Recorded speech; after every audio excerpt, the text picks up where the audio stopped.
سیدہ عائشہ کہتی ہیں، راوی کہتے ہیں سیدہ عائشہ جب کوئی بیمار ہوتا تو حکم دیتی ہیں کہ اس کو تلبین دو، تلبین۔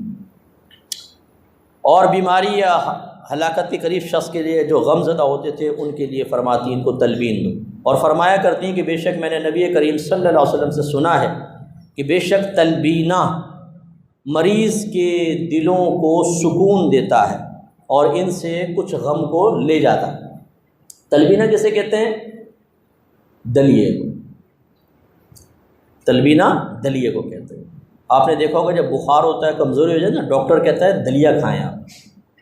اس کی وجہ یہ ہوتی ہے کہ دلیا وزنی نہیں ہوتا، یہ بوجھ نہیں ڈالتا معدے کے اوپر، بیمار ہو کر معدہ ہو جاتا ہے کمزور۔ اگر آپ بخار سے اٹھیں اور چاہیں کہ وہ روسٹ کھائیں اور مرغ مسلم اور بھاری روٹیاں، اور بیمار ہو جائیں گے، کیونکہ آپ کا معدہ بھی کچا ہے۔ تو دلیا بہترین چیز ہے، ایک تو نرم ہوتا ہے، زود ہضم ہوتا ہے، جلدی ہضم ہو جاتا ہے، اور طاقت کے اعتبار سے بڑا زبردست ہوتا ہے، بہترین۔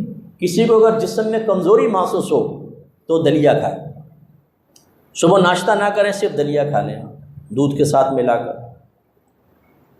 اور کسی کا قد نہ بڑھ رہا ہو نا، قد نہ بڑھ رہا ہو تو رات کو چند منقع دودھ میں بھگو دیں۔ منقع یہ آپ جا کے پنساری سے معلوم کریں گے، وہ دے دے گا۔ منقع ڈال لیں 10-5، اور صبح نہار منہ بس وہ پئیں، دودھ اور منقع کھا لیں۔ یہ میرا آزمایا ہوا نسخہ ہے۔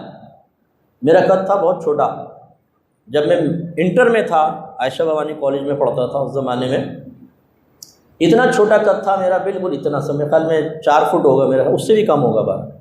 وہ کسی نے مجھے بتایا، اور پتلا دبلا بالکل یوں، اتنی میری قمیض سوکھی ہوتی تھی نا، سمجھتے تھے بچے کی قمیض ہے۔ تو پھر مجھے کسی نے یہ بتایا کہ آپ یہ استعمال کریں، وہ میں نے کھایا تو میرا قد لمبا ہو گیا۔ پھر میں سبزی کی دکان پہ کھڑے ہو کے، عورتیں کھڑی ہوتی تھی نا، دیکھتا تھا ان کے قد ہوتے تھے اتنے اتنے سے، اور میں اونچا ہو گیا، تو مجھے یار قد بڑھ گیا بھائی۔ اور صحت بھی اچھی ہو جاتی ہے۔ ابھی بھی آپ آزما کر دیکھیں، یہ دلیا کھایا کریں، اس سے بڑی پیاری طاقت بہت اچھی آتی ہے۔